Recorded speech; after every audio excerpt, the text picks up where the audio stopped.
Well, good afternoon, everyone. I'm Kayhan Parsi, ASBH President. Welcome to the latest session of ASBH's webinar series, Building Diversity, Equity, and Inclusion into Bioethics and Health Humanities Scholarship and Practice. This free series supports ASBH's strategic priorities and is a product of the Society's DEI framework. For this third webinar, I am absolutely delighted that Dr. Joel Michael Reynolds will be presenting. Joel Michael Reynolds, PhD, MA, is an assistant professor of philosophy and disability studies at Georgetown University, senior research scholar in the Kennedy Institute of Ethics, senior bioethics advisor to the HEC-C Center, faculty scholar of the Greenwald Foundation, faculty fellow of Georgetown's Ethics Lab, and core faculty in Georgetown's Disability Studies program.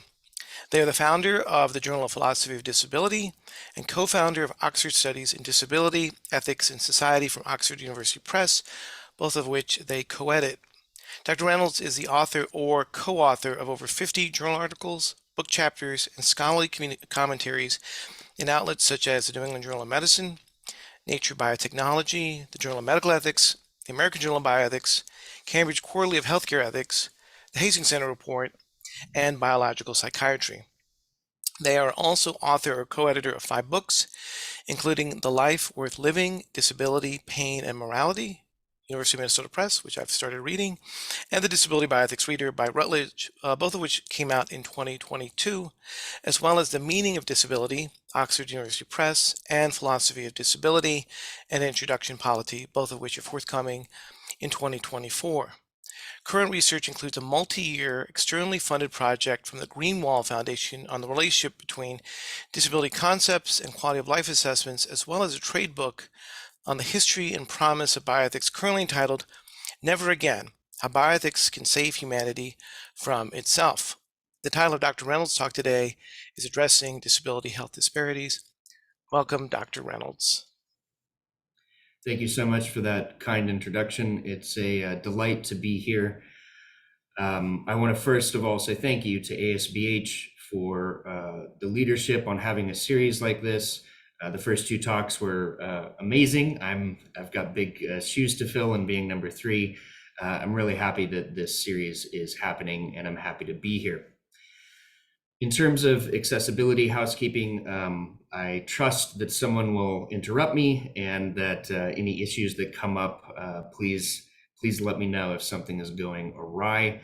Also, a quick content warning: there will be some talk of eugenics, some references to infanticide, references to disability stigma.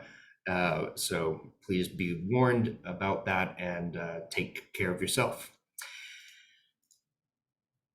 I also want to begin by noting that I have no conflicts of interest to report except for my undying love of Dr. Schnurp, the adorable miniature dachshund you see here in this photo, who is standing next to a piece of ripped up paper. He was editing something I'd written, and he clearly did not like it. I would also like to give a big thank you to my amazing colleagues, students, and staff at the various places I work or advise for. And I also want to give a huge shout out and thanks from the bottom of my heart to my family and to all the various care workers who have helped multiple family members over the years. Really, everything I do and a lot of what you'll hear today is rooted in my experience with my mom, my dad, my brother, my grandparents, and our caring system, as it were. Last, thank you. I don't have a slide for this.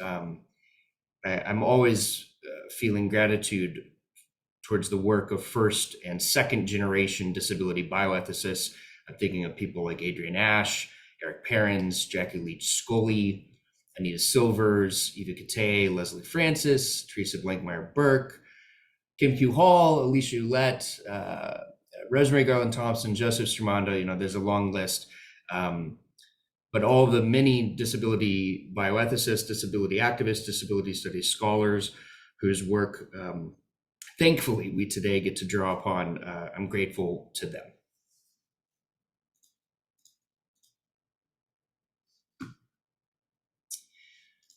I'd like to start with an epigraph.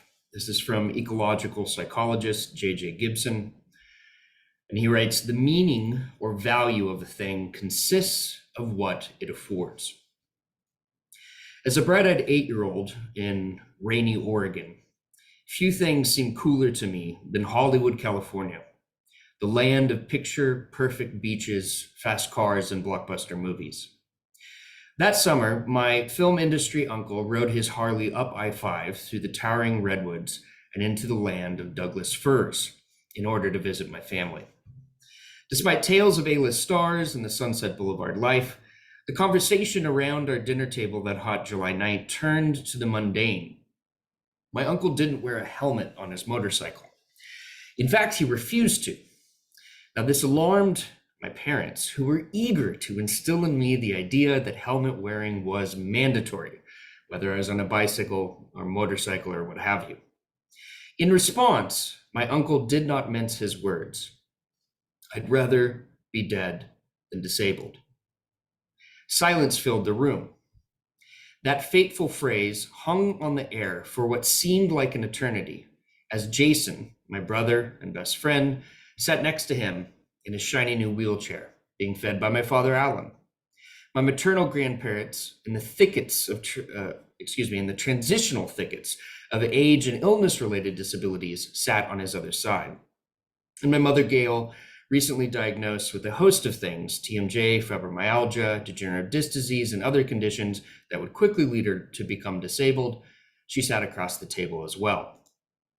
I wasn't angry at the time, but I am now. Not at my uncle, but at that idea. I'd rather be dead than disabled. I soon came to know that many, far too many, hold it without compunction. I learned that the road to death for countless people with disabilities has been paved by that idea and by ones like it across millennia. Even those who might say it and immediately regret it, like my uncle, they invoke an assumption about the worth of a life lived with disabilities that's as old as history itself. In a quote I'll return to later today, on his deathbed, Socrates asks, "Is life worth living with a body that's in a corrupted and in a bad condition?" His friend Crito responds, "In no way." Just a single word in Attic Greek, oudamos.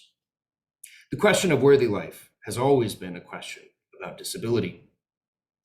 As my eyes pan slowly across the dinner table to gauge others' reactions, my mind's eye focused on a simple fact. The sheer existence of so many others seemed to prove my uncle and that idea wrong. My life, the lives of my brother, grandparents, mother, and the life of every disabled person I knew and I know suggests the opposite. These lives suggest instead that being disabled is like any other significant facet of human identity. It shapes one's world, and it can shape it for good, for bad, somewhere in the middle, all depending on context and environment. What would it mean to take that seriously? Across the globe today, injustices rooted in treating humans as nothing more than labor power are leveraged to spectacular effect. With little to lose and much to gain, fascists and demagogues enrapture hearts and minds through bets underwritten by national and international corporations, bets by millionaires and billionaires whose God is green and whose demands are quite singular, unfettered growth ever siphoned to the top. Progress appears veneer, equality tenuous, justice trodden, and even the mildest cosmopolitanism a ruse. To ask then on this day, in these days, specifically about disability health disparities, might seem to miss the forest for the trees. Is not the future of scientific inquiry, of democratic societies, of the Earth's ecosystems, and of global peace all at stake? All the evidence suggests that the fate of much of humanity and numerous other beings already hang in the balance, if not the gallows. This century will be, and already is, an executioner. I hope today to demonstrate why it's precisely with such stakes in mind that disability health disparities must be addressed. Indeed, I hope that this talk will be an opening on the way to realizing why a disability justice framework is the most promising to address the problems facing us today. I want to begin with two cases. In December 2020, in a National Public Radio NPR piece, investigative reporter Joseph Shapiro detailed the story of a woman with intellectual disabilities who sought medical care at the start of the COVID-19 pandemic in the small rural USA town of Pendleton in Oregon. I have family members who live in Pendleton. I'm from Eugene. She needed a ventilator, but her physician denied it, citing her low quality of life. He asked her to sign a form that would allow the hospital to deny her further care. After threats of lawsuits, this woman was transferred to a different hospital where proper care was offered, and she recovered. Oregon Senator Sarah Gelser told NPR, "Nothing happened to that hospital. Nothing happened to that physician. The health authority confirmed that, in fact, it was a coerced do not intubate order. They confirmed it happened, but there was no sanction." Joseph Shapiro further reports, quote, "The state records that NPR obtained show that other people with disabilities were denied coronavirus tests or coronavirus treatment when they showed up at hospitals with symptoms," end quote. For those who paid attention over the last few years, such blatant cases of discrimination on the basis of disability were widespread during the COVID-19 pandemic in the United States and also across the globe. Case number 2. In 2016, John Lantos, a practicing pediatrician and bioethicist, I'm sure many of you know, published an editorial in the Journal of the American Medical Association entitled Trisomy 13 and 18, Treatment Decisions in a Stable Gray Zone. And I know that reading long quotes is not advised in talks, but this is worth reading in full, so I'm going to read a long quote from this piece. Lantos writes, 30 years ago, pediatric residents were taught that trisomy 13 and 18 were lethal congenital anomalies. Parents were told, of course, that these conditions were simply incompatible with life. Accordingly, there was a tacit consensus that life-sustaining treatment was not medically indicated, and clinical experience usually was consistent with this self-fulfilling prophecy. Occasionally, though, some infants with these conditions did survive. The children were invariably institutionalized and described as severely impaired. These case reports were considered as the rare exceptions that proved the rule. In the age of social media, however, everything changed. Parents share stories and videos online and through apps showing their happy 4- and 5-year-old children with these conditions. Survival, it turns out, is not as rare as once thought. Children who were not institutionalized looked happy, looked cared for and loved.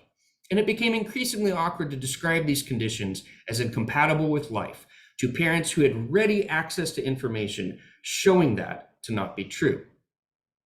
Final two paragraphs of this very long quote. Still, old myths die hard.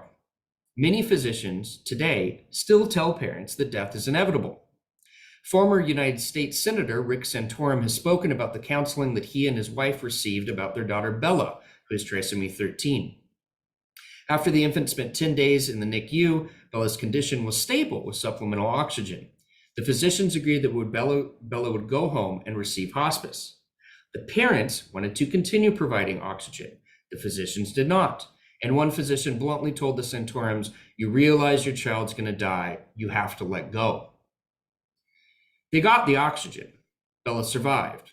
A few months later, she had a viral upper respiratory tract infection, led to a respiratory arrest. Her parents provided cardiopulmonary resuscitation. Again, she survived. She's now 8 years old, off oxygen, and apparently medically stable. That was written, of course, in 2016. And as far as I could tell on the internet, she's today a happy, what is the math? 8 plus 6, is it 2023? Yeah, a happy 13-year-old, 14-year-old.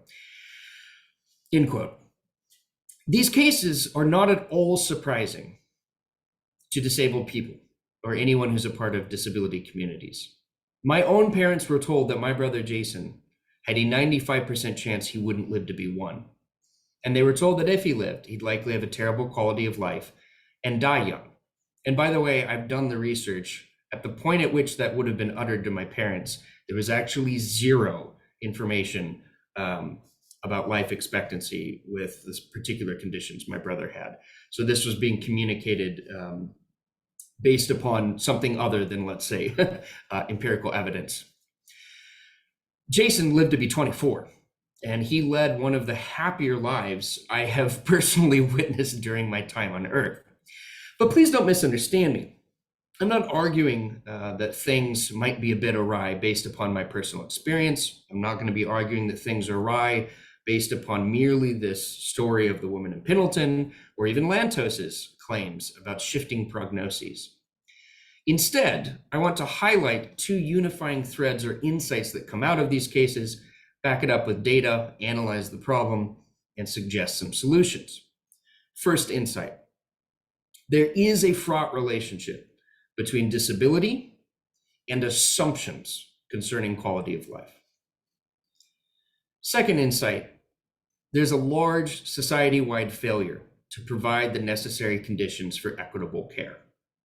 This is in some ways especially true in the United States, though of course some of the claims that I will reference apply across the globe.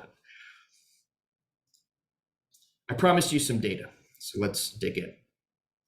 In a recent survey of 714 practicing physicians in the USA, this was published in Health Affairs by Izzoni and colleagues, only 40.7% of them expressed confidence in their ability to provide the same quality of care to patients with significant disability as they do to non-disabled patients. This study adds fuel to the larger body of evidence suggesting that many disabled people do in fact receive prejudicial or otherwise inequitable forms of care compared to their non-disabled counterparts. In that same study, 82.4% of these physicians reported that people with significant disability, and that was the qualifier used in gathering the data, significant disability, have worse quality of life than non-disabled people. And there's a small problem with this finding. That's just false. We've had good evidence from across pockets of the social sciences and across lots of different studies of different populations of people with disabilities. We've had over 30 years of evidence showing this to not be true, right? In other words, the judgment that people with significant disability have worse quality of life than non-disabled people directly conflicts with a large body of social scientific research showing them to have similar, not lower levels of quality of life. Now, these findings, and I'm going to go into this in more detail in a second, they're especially worrisome with respect to at least the following three implications. First, there just is a substantial discrepancy between how disabled people in fact experience their lives and how physicians conceive of the relationship between quality of life and disability.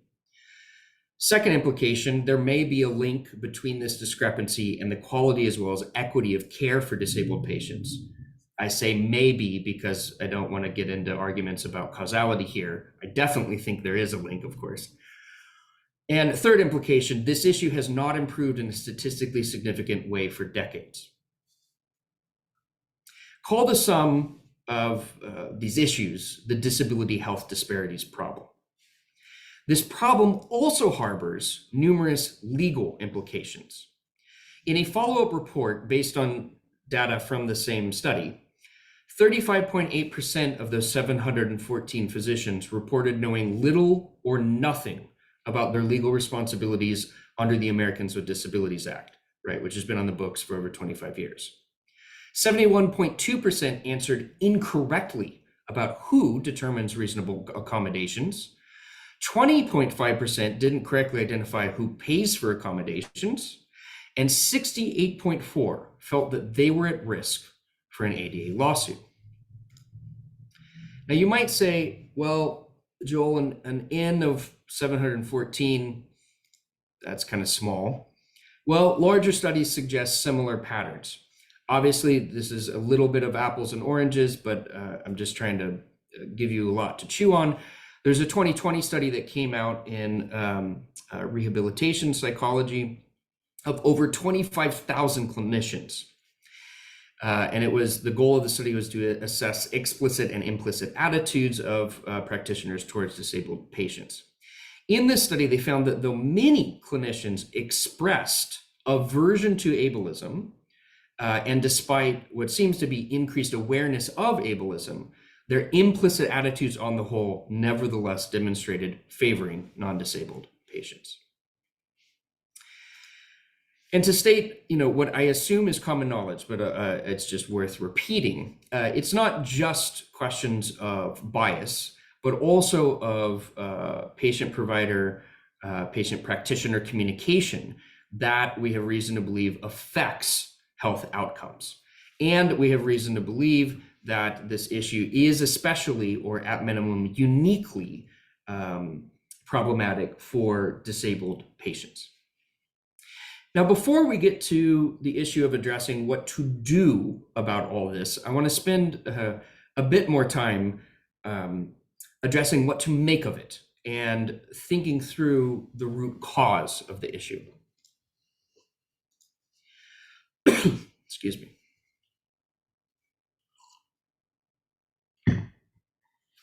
Research in disability bioethics would suggest that ableism is a contributing, if not a leading cause of what we're seeing in this data.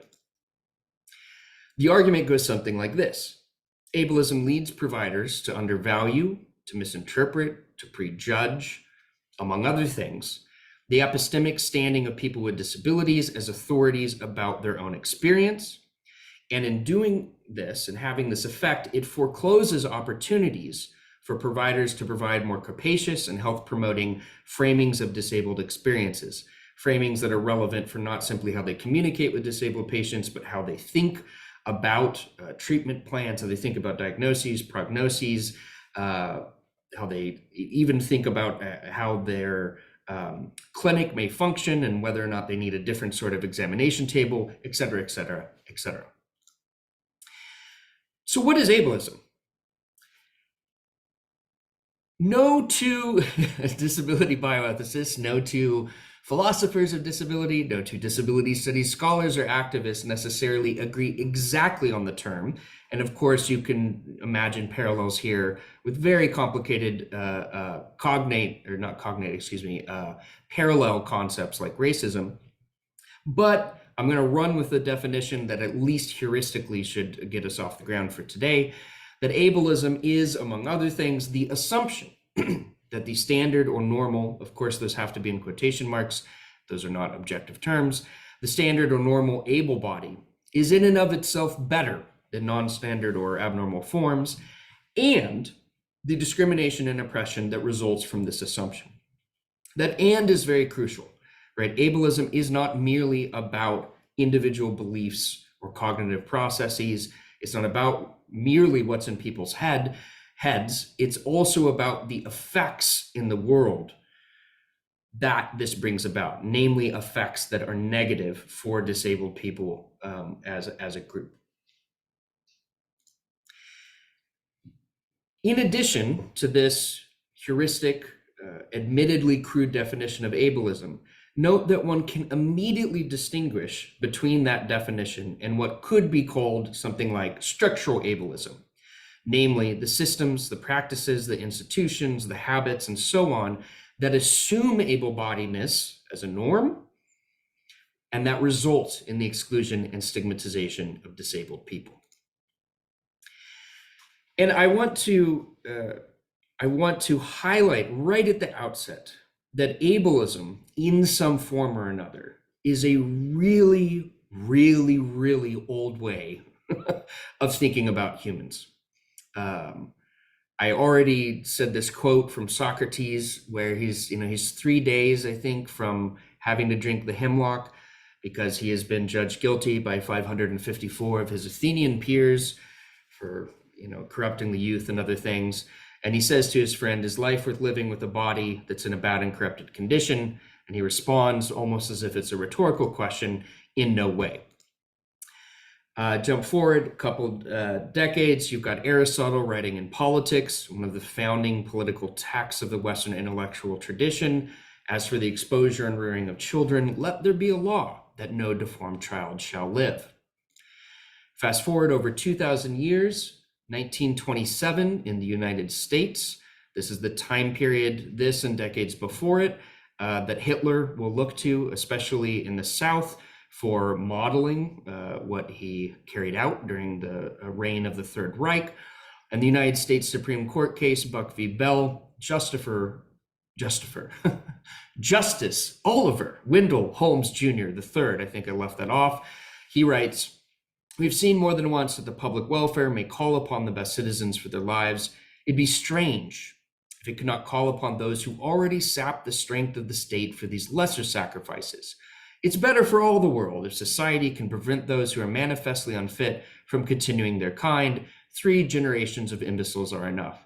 And with the Supreme Court decision, this made it legal for intellectually disabled people in federal facilities to be forcibly sterilized. Jump forward a few decades. In 1980, in a book, Practical Ethics, that is now, I think, in its 9th edition, already at the time famous ethicist, utilitarian ethicist Peter Singer wrote, "Killing a disabled infant is not morally equivalent to killing a person." Tellingly, all of these views, which are ableist in one way or another, we could dig into the particularities of how, all of these views amount to just one thing. And I think this is really important to get clear on. These are all judgments by able-bodied people concerning disability, concerning disabled people, concerning assumptions of what it is like to live with disability and the quality of life attached to it. That's what I think everything I just gave you amounts to. And I also want to note that the types, the forms, the formations we see in these various ableist assumptions, they go very deep. And they are linked to, and there is a ton of research on this, I'm happy to provide all sorts of references. They are linked not simply to assumptions about ability in some generic sense, but they are also linked to assumptions about ability that are tied to racialization, to gender and sex differences, to assumptions about ethnicity, nationality, you name it. And I said before that no two people agree about the concept of ableism. It's very complicated. I'll be teaching a graduate seminar all on this concept very soon. I wanted to give a shout out to one of my favorite definitions, far more complex, harder to unpack, but I think appropriately complex, by Talila A. Lewis, who is a fantastic disability activist, scholar, organizer. And if you Google this, Talila A. Lewis, you'll also find out that they just gave a 2-part interview in the magazine Truth Out. They were interviewed by George Yancey. It's a really, really deep, rich, fascinating analysis. I highly recommend that you take a few minutes and go read it. Their work is awesome. So I said before that all of these examples I gave you amount to judgments by able-bodied people about disabled people. Well, what happens if we actually, I don't know, listen to the testimony of disabled people about their own lives? We find out some very interesting things, and we learn lots of different things that do not match up with a lot of these ableist views. So for example, if you learn about people who are deaf, this is not true of all people who are deaf, but many deaf people identify as deaf with a capital D and understand deafness not in terms of audiological loss, which, by the way, that's what I was taught deafness meant when I was a kid. They understand deafness in terms of the gain, the joy, all the things, the positive things that come from being a part of communities who use sign language to communicate, whether ASL, BSL, you name it. And the moment you pay attention to this way of understanding deafness, you can see that even though there may be some people, certainly if I became deaf tomorrow, there is an aspect of that I would unquestionably experience as loss. To merely understand deafness as loss or deficit or something gets the experience of deafness wrong. It is not complex enough to capture the phenomenon as a whole, and it certainly gets the experience of people who understand themselves as deaf, capital D, gets it very, very wrong. Some of you may recognize this image of Oscar Pistorius, a very famous sprinter. It might seem as though, when one looks at this image, one is seeing a person who is running or who can run and is able to do so despite the loss of limbs via the use of prosthetics. There is something reasonable and right about that definition, but I find it very useful and provocative to know Pistorius was banned, was barred rather, from participating in the regular Olympics because he had an advantage. These cheetah blades, as they were colloquially called, they did some testing and they realized there's a lower metabolic cost to using these. And it was judged that he had an advantage over people with bio legs like I do.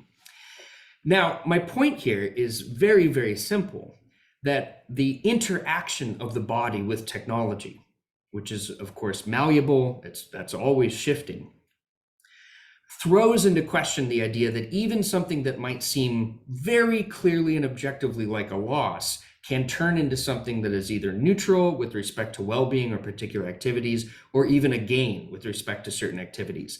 In this case, Pistorius being judged as having an advantage over those who have bio legs. And there's lots that can be said here about the use of not just prosthetics for limb differences, but also think about technologies like speech to text, all sorts of ways that use of technology fundamentally alters the kind of the way in which a life lived with a particular sort of disability is going to actually cash out.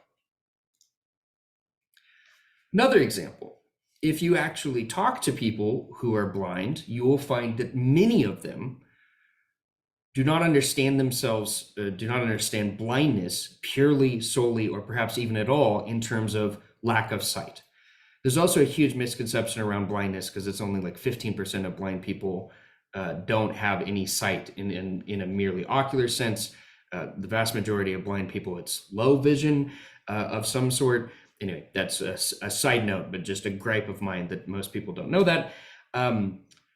For example, you might talk with someone like Rod Machalko, who used a seeing eye dog named Smokey, and has this very rich experience of seeing the world through his interactions with Smokey.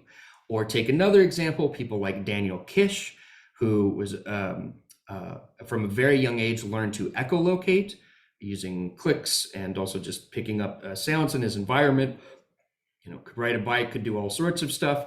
And I don't say this in a kind of inspiration-y way. I just say that the moment you actually engage with blind people, you'll see that the idea that blindness is merely somehow lack of sight, that just is wrong. That doesn't capture the experience.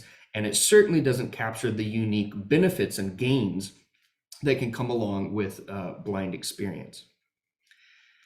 And last but not least, I could go on and on and on with examples, and I would encourage anyone to turn to the rich literature of disability studies, an interdisciplinary and multidisciplinary field now 50 years old, for all sorts of amazing conversations about different sorts of disability experiences.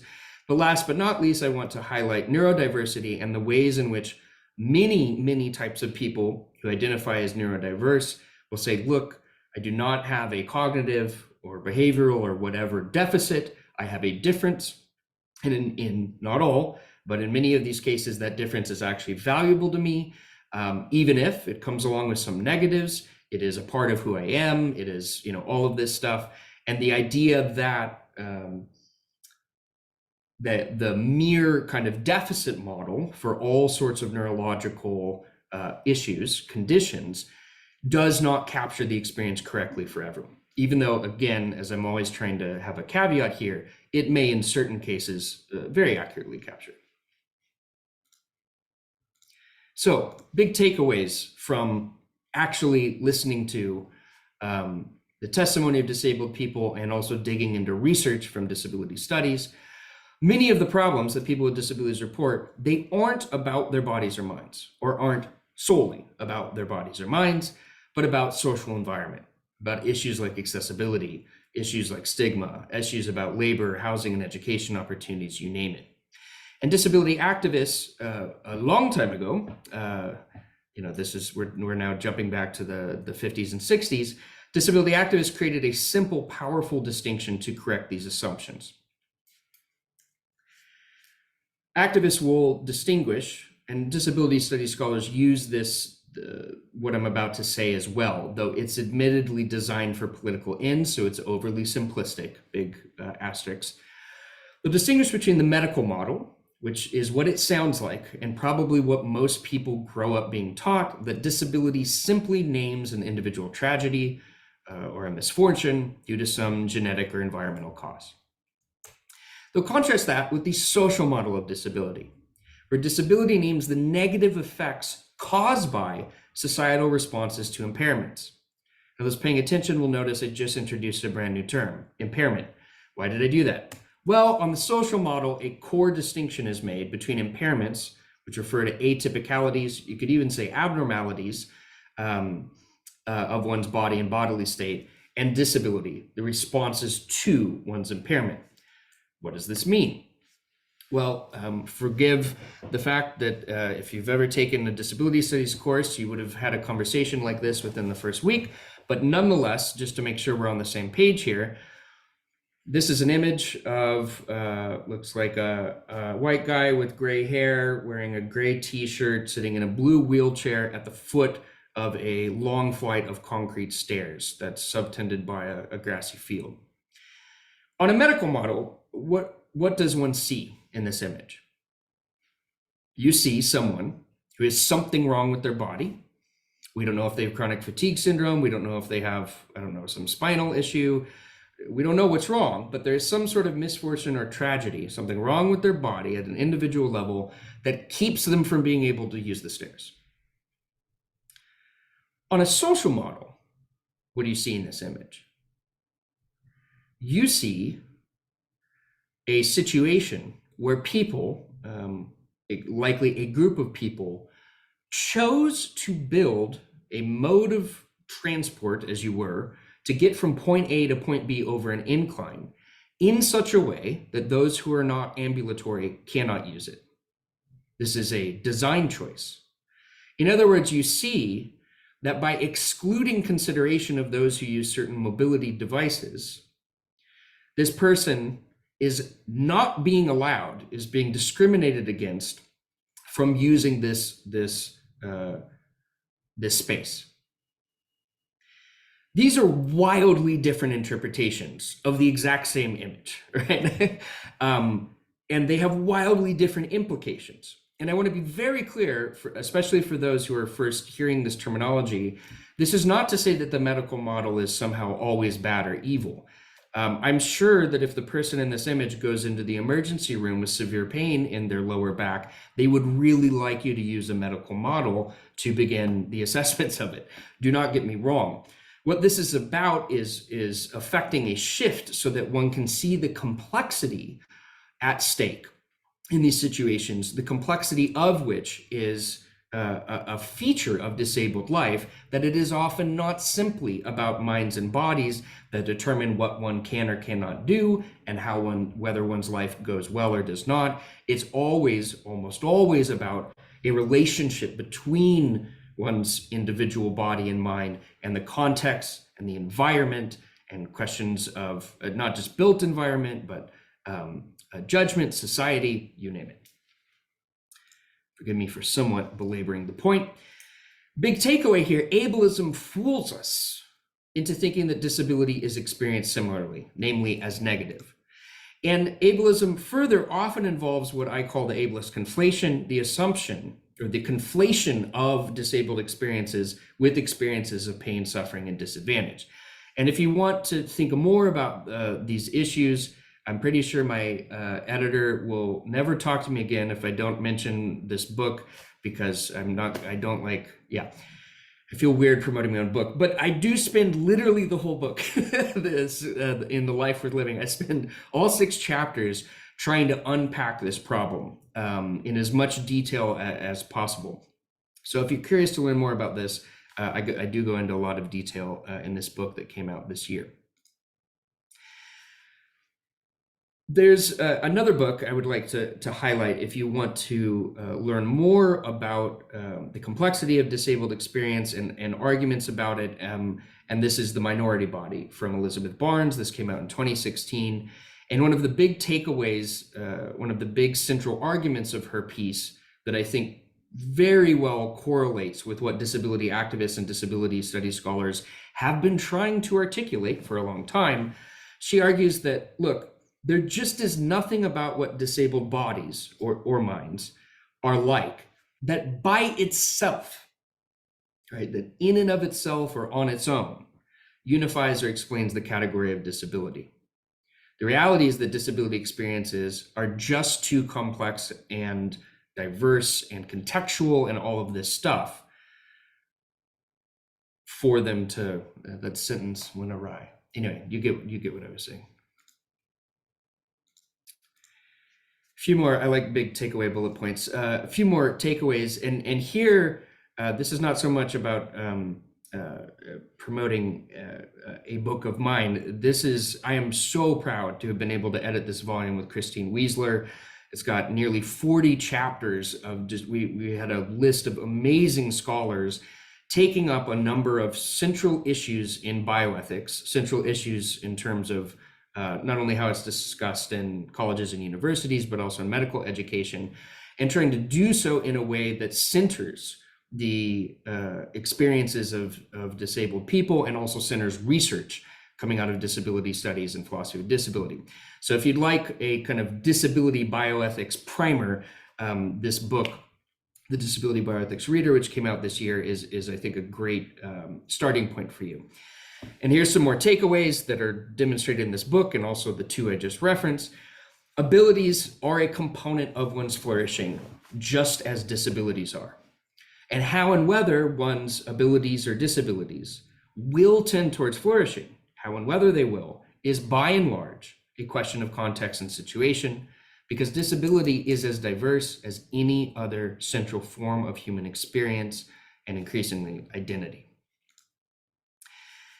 So I promised, in addition to giving some data, identifying what I think is the root of the problem, that I would end with some very concrete steps that clinicians can take, and also that we there being the biomedical and bioethics community, but also just people, steps we can take to address disability health disparities, to go at the root of the problem, but also to go at all of its manifestations.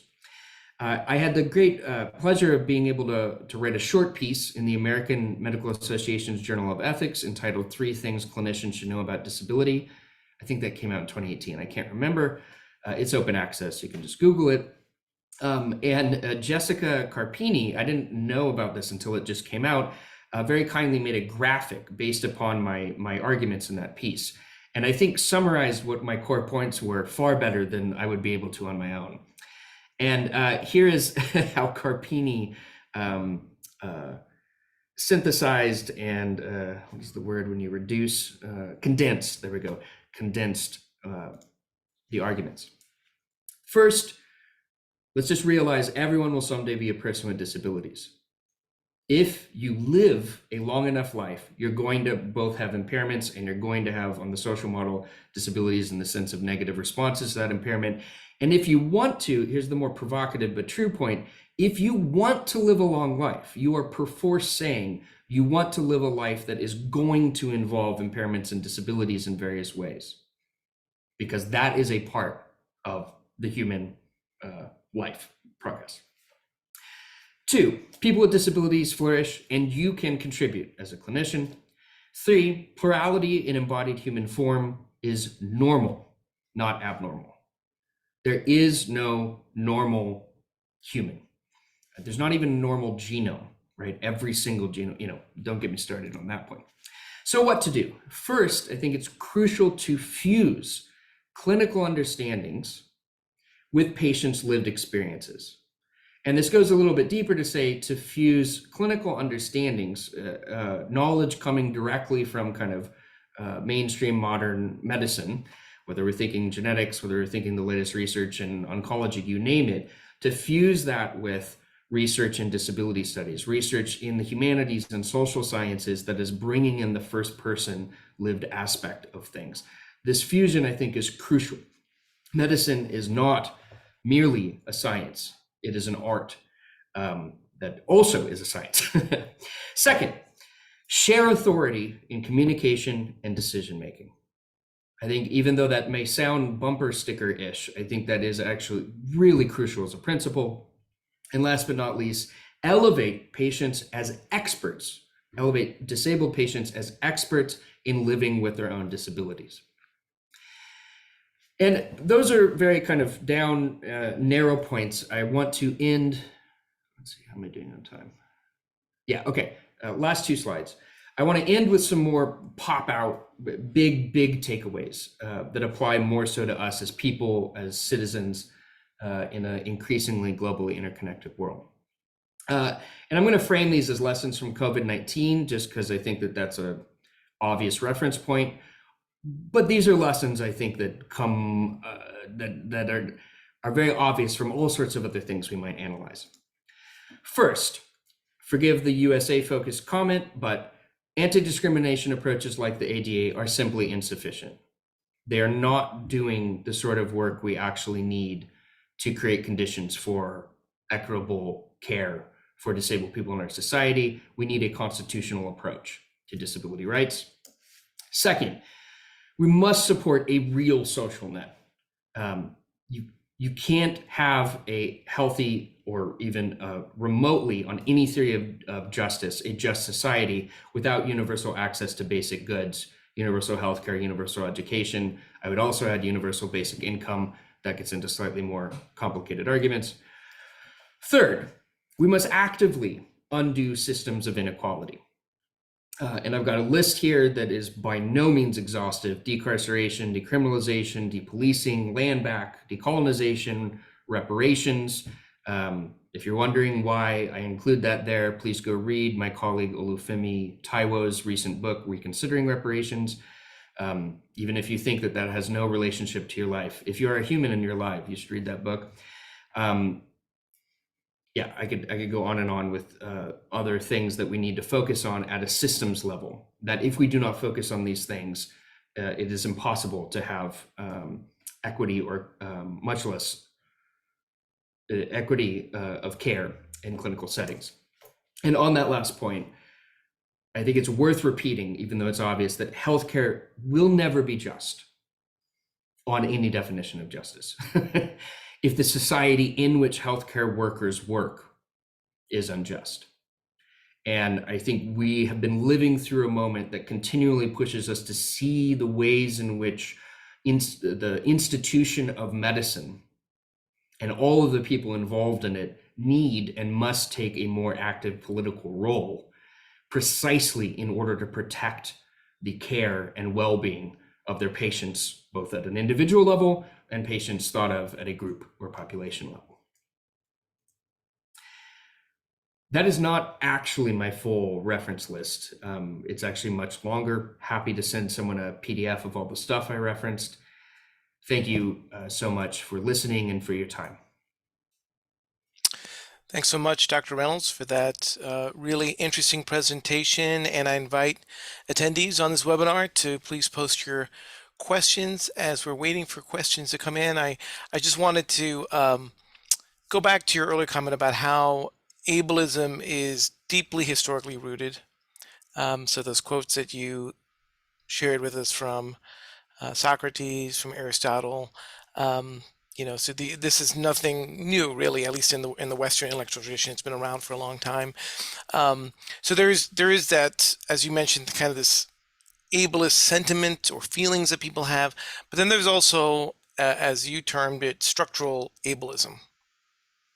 And so, for instance, that image that you shared with us about the person in the wheelchair and the stairs, that seems to be an example of structural ableism. And then you end with the ADA as being one attempt at addressing structural ableism, but then you said a lot more needs to be done. I guess, are you hopeful that along with structural racism, structural sexism, all of these isms that exist at a structural level. Are you hopeful that we are addressing structural ableism as a society? I'm pretty sure I'm a pessimist deep down, so I don't know. Maybe I have to say I'm not hopeful by default. Um, I am hopeful just in the sense that I think we have to hold on to hope. I think that this is a point. It was just MLK Jr. Day the other day. This is a point Martin Luther King Jr. makes, Malcolm X makes. So many of the revolutionary leaders who have been fighting for justice over the last decade have noted that we have to hold on to hope for a better world, even when it seems like, as it certainly has seemed to me over the last few years, we're actually actively going backwards, and things are getting more unjust and more inequitable. And I will just say this, despite all sorts of things that are messed up that I could point to, there have been glimmers over the last few years. I mean, I think go back to 2015, whether people individually like Bernie Sanders or not, set that to the side. Some of the conversations that were happening at a national level in the US there had not happened for decades. Things about whether it was universal basic income, whether it was universal housing, whether it was Medicaid for all, universal health care. There were very serious conversations happening about these things, how they would fix so many of our problems. Problems, by the way, that wherever people are on the political spectrum, they agree are problems. And that was a moment, I think, of genuine hope. Also, the infrastructure bill that was just passed, although it's very easy to complain about how much was cut, there was an amazing amount of money relative to past sorts of bills put into infrastructure at the level of care. And I was very pleased to see some of that stuff, even though it's not enough. Bouncing out of the US for just a split second, globally, it does seem to me there is increasing recognition that we have to be solving problems in a more coalitional manner. There, I'm not sure how easy it is to have hope because it's such a mishmash. The way the world has been carved up at the level of nation states since World War II, and then before that from the rise of colonialism in the 14th and 15th centuries, we're really, things are very broken. It's almost like they were designed to be that way. But I do believe we can do this. I do believe the will is actually there. It's more about applying the appropriate amount of pressure on the levers of power. And perhaps in certain cases, burning some things down, but I'll just leave it at that. Sure. Well, we're getting a lot of questions. So one question, thank you for being here today. I'm a current medical student and have a lot of professors who enforce ableist ideas about diseases and chronic illness. How can I fight back? Thank you for that question. I'll just say that in my personal experience, I increasingly find clinicians open to the sorts of arguments I presented today, especially when one can demonstrate that they will simply improve health outcomes and that they will allow the clinician, whatever their specialty is, whatever they're doing, it will allow them to be better in their job. I think it can be very easy, especially when people are wielding all sorts of isms, and there's lots of things to identify that are wrong today. When you can say, hey, you care about X, X is important to you. Guess what?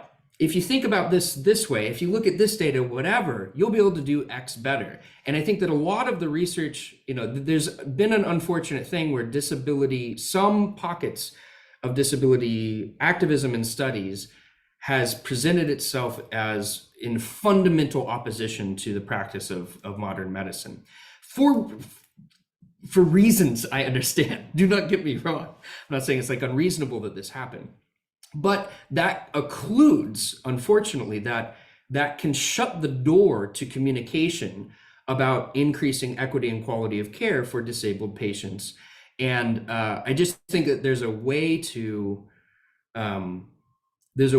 for engagement with disability studies and disability bioethics to be a boon for everyone, not just disabled patients, but all patients, and not just patients, but clinicians and the practice of medicine as a whole. But framing it that way, I think, is often the first step that needs to be taken so that people don't just shut down, when you come at them with some sort of criticism or advice or whatever. That's just a human thing. Everyone does that. Doesn't matter if you have an MD, PhD, or it doesn't matter what you have. You got to come at people with some amount of compassion. Another question here. What are your recommendations for health organizations' inclusion of disability as a component of diversity, equity, inclusion, plus initiatives?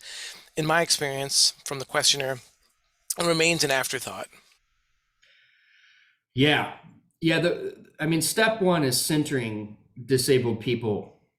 The fact that there are not more disabled healthcare professionals is by and large due to the choices of medical institutions by putting up barriers, not allowing all sorts of accessible modifications to various sorts of testing environments, having inaccessible, like straight up inaccessible built environments where the lab or whatever that the student needs to go into, you can't get a wheelchair in there. Like there's very basic structural stuff that needs to be changed in terms of how medical education and medicine as an institution thinks about accessibility. And this is worth repeating ad nauseum, not just should there be more disabled physicians and disabled nurses, but at every single stage of medicine, disabled people should be involved as much as humanly possible, whether it's hospital committees, whether it's the people who are, inclusion is not a metaphor.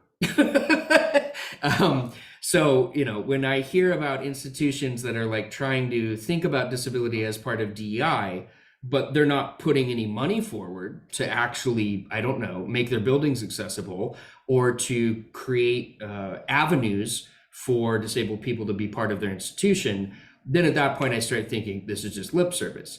It's action. Action is what matters. This is a more specific question that gets to one of your final slides, more of a structural response. How would you define depolicing? Can you say more about that? Yeah, I didn't write defunding the police because I think, unfortunately, that term has just been lost to the noise of media in its meaning. By depolicing, what I mean there is quite simply, even if you are of the opinion that policing as it exists should continue to exist for certain sorts of situations. So let's say you hold that opinion. There's all sorts of situations, and I'm going to focus on the US, so forgive me, where police are doing jobs that they are not trained to do. It's shitty for them too. I want to always clarify here, like, you should not be sending police officers to mental health crisis emergencies. You should not be sending police officers to deal with all sorts of stuff. And unfortunately, we have this system that keeps throwing money. It's like duct taping a like water well that's about to burst, throwing money at police as if increasing the current system of policing is going to solve things. I mean, all of the evidence suggests that's just false. Also, I want to say this is, I think, crucial in the context of how healthcare workers think about the relationship with policing. There is so much evidence on harm reduction, that harm reduction is the correct approach to things like addiction, that harm reduction is the correct approach. I mean, there's even a harm reduction argument you can make about how we think about housing. You can go into all sorts of stuff. And the default criminalization mode that the US is obsessed with, we have all the evidence in the world that will never work, right? Throwing people in jails does not make anything better. All it does is strengthen our jail system. And so I think a harm reduction mode, along with depolicing, where we actually have appropriately trained people dealing with the situations that citizens are facing, I think is necessary, especially so that who shows up in the emergency room, um, who is showing up is more, let's say, equitable. And also, this is also a money thing. I mean, some of the losses that for-profit healthcare systems do face in dealing with these types of issues, that's a structural failing that's on the side of the government that we could fix. Housing is the greatest example here. It'd be cheaper to just not let people go homeless. It is unquestionably cheaper to do that. And yet homelessness is one of the primary drivers for all sorts of healthcare issues that then end up in the hospital system because they have nowhere else to go. Then you have burnout and you have moral distress of, you see where I'm going here. So we have a number of other questions. So amazing talk, Dr. Reynolds. Thank you. Could you talk about the way in which ableist beliefs and biases impact prognostication in medicine and ways that clinicians might try to counteract that effect while still providing guidance that's helpful for patients and families? Fantastic question. Yeah, I mean, I'll start with I think the best way to answer that is to actually look to what happened during the first few months of COVID-19. As people were scrambling to establish and or implement crisis standards of care, and as resources were being scrunched or disappearing, people were like, okay, well, shouldn't we include likelihood of survival 6 months past discharge, or 1 year, or 5 year, or whatever? And there was a lot of work that came out from a host of bioethicists in those early months, and in very high profile journals, New England Journal of Medicine, you name it. They were like, look, we don't have good data. We don't actually have a good understanding of survival, or even quality of life, if we do want to use that term, at those timeframes. And one piece I really liked is by Millie Solomon and a couple other people. They were just like, not even 6 months to discharge, it should be likelihood to discharge. That's the only thing we should be considering, because that's the thing we have the most data about. And that spirit of humility about what we actually don't know, and then implementing the lowest threshold so that we're not arbitrarily and based upon bad evidence cutting people out. I like that as a general attitude towards thinking about prognostication more generally. The move towards evidence-based medicine, I think on the whole has been good, but it also has to come with a sort of humility in the application of it, whether it's the individual clinician talking with an individual patient about what's going to happen to them, or at the level of when we're establishing guidelines. Having said that, that's going to be different for different cases, whether we're, obviously. I'm interested in the constitutional approach, in quotes, to disability rights that you referenced at the end of your talk. Can you say a little bit more about this? Yeah, so I would point you to the work of Marta Russell. Marta Russell was a disability activist and scholar, very prominent in the 90s. She argues that the ADA was actually one of the biggest mistakes in the history of disability activism in the US. And this is partially a provocation to see how it took a lot of the wind out of the movement to fight for the sorts of things that would actually bring about disability justice in society on a more general level. What do I mean? The ADA doesn't directly help people who are on SSDI who aren't allowed to have savings. They did just adjust this, and now you can't have more savings. It's still a messed up system. The ADA did not address the fact that the American Constitution is written in such a way that if you are not able to be engaged in our labor, in our current model of our economy, you are often left by the wayside as a citizen in so many ways that I could go into detail about. A constitutional approach to disability, and this is something, again, Marta Russell talks about a lot, would, for example, try and think about how we build a society that has conditions that tend towards equity of flourishing. And the minimums for that, and this is, by the way, if you want another reference, I think I'm really just making a capabilities approach argument here. You have to have a minimum threshold of basic goods for people. There's just no way around this. And there's data on this. You can look to some of the Nordic countries that use a donut model, right? So you don't allow people to fall below a certain threshold. Housing, basic income, water, electricity, internet, etc. for everyone. You also have a top. That's why I call it a donut model. It's such a dorky name for what is actually a sophisticated economic theory. You also have a top. You don't allow people to, turn into Elon Musk and contribute exponentially higher to the destruction of our environment and blah, blah, blah, blah, blah. Also, because money is power, you also don't want that. But this sweet spot, you could call it Goldilocks, an even dorkier term. This sweet spot, I think, is a really powerful way for us to re-envision what disability rights could mean in the United States, but it would mean amending, at minimum, it would mean amending our Constitution. So this question gets to your comment earlier in your talk about quality of life assessments by clinicians. So the question is, if quality of life is influenced by social and structural barriers, why do we report that quality of life is similar between those with and without disabilities? Are studies controlling for this, or is something else influencing these relationships? It seems to me that if disability is a social construct similar to race, then we need clear systematic studies. What about the research on these topics? Do you believe the current science is adequate? And I guess before you address this, do you view disability purely as a social construct? You made the distinction in your talk between disability and impairment. I just wanted to kind of clarify that with you. Do you view that disability purely as a social construct versus, say, impairment, which has, I guess, is rooted more in an objective clinical criteria? So if you could just start with that and then address this question. Yeah. First question first. No, I don't think disability is a purely social construct. I quite vehemently disagree on theoretical and practical grounds for those who make that sort of argument. I also think that those are actually in the minority.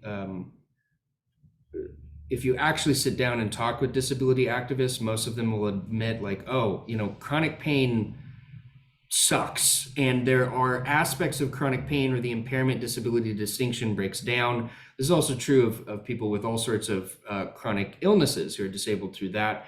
And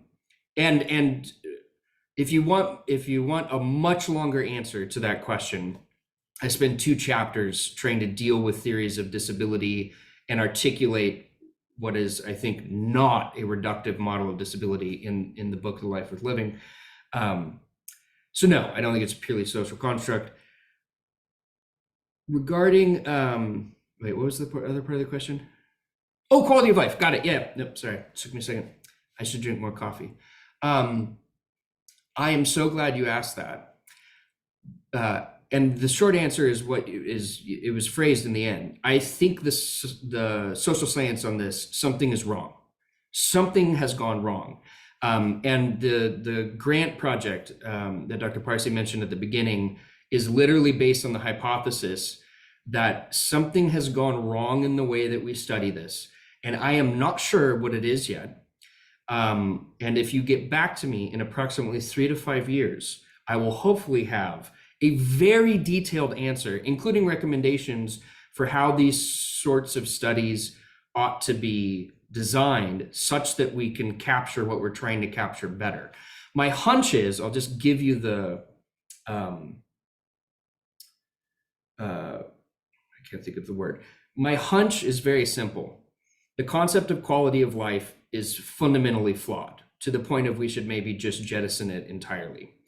The concept of disability is not fundamentally flawed, but it is too often treated as a monolith in social scientific research writ large, and that we need a much more nuanced, dynamic, complex kind of taxonomy of disability categories. And that if we apply those 2 hunches to how we do the social science, we won't have these weird conundrums like the one you rightly point out that seem to not, like, we're not quite figuring out what's going on here. And one more little note, I don't think it's simply about adaptability. There's some people who try and explain all this research away. It's like, oh, humans are really adaptive. Yeah, humans are really adaptive. I think the evolutionary biology and psychology on that is very compelling. I do not think that sufficiently explains this phenomenon. So this is an interesting question, and I think it relates to this notion of disability and identity and stigma. So this question asks, how do you recommend clinicians address disability issues such as accessing relevant supports with patients when the patients themselves do not personally identify as disabled, even if society would likely label them in this way? So this gets to an issue of disability stigma, and that people may not want to disclose their disability. They may not want to identify as being disabled because of the stigma that is so pervasive. And in fact, this was a very interesting session at the most recent ASBH meeting. How do you square with that? This idea of stigma, people may not want to identify as being disabled, and yet, in order to access important resources, you have to identify or have to claim that status as being disabled. That's such an important topic and such an important, very specific and real wrinkle to consider. I mean, I'll say two things. The first is that in that moment, when a clinician is realizing that's the situation and then has to assess, well, how do I communicate about this when the patient is, that's really tricky. And I don't have any easy answers for how to talk about that, because when someone's own stigma is getting in the way of their well-being, that is hard to unpack and unravel and address with, regardless of the setting. That's just a thing that's hard to deal with in human life, full stop. So I'm not going to be super helpful on that point. I think this is one of many situations where the actual answer or solution is ultimately going to be societal. We need way more disability representation in media. We need, I'm biased to think, thank you, Schnurp. I wondered when he would make an appearance. That's Schnurp, who I mentioned before. Do you have something you'd like to say? Okay, no. He's taking a break from lecturing today. We need, I'm biased to think we should have disability studies as a core component of not simply college and university education, but high school. I think disability bioethics in some form or another should be a core component of pre-med and med school. I wish we lived in a society that had continuing education for everyone and that there would just be more exposure and engagement. And a continued breakdown of institutionalization. Let's not forget that disability stigma doesn't come out of thin air. The way that disabled people have been treated in this country in particular is horrifying and egregious. And of course, this would seep into people saying, that's not me, I'm not part of that group. So it's going to take a lot of cultural, educational, and social work to undo that stigma, and that can't all be fixed in the clinic. It just can't. So I think we're going to leave it there. We are out of time. I want to thank Dr. Reynolds so much for this really fascinating presentation on addressing disability health disparities and ableism. I want to thank you all for joining us today for this webinar, and thank you all for your questions. I'm sorry if I couldn't get to your question. There were so many really fantastic questions that I just couldn't get to, but thank you for posting them here. This recording will be made available on the ASBH website soon. So again, thanks to Dr. Reynolds, thanks to you all, and I hope you can join us for a future DEI webinar. Take care, everyone. Bye-bye.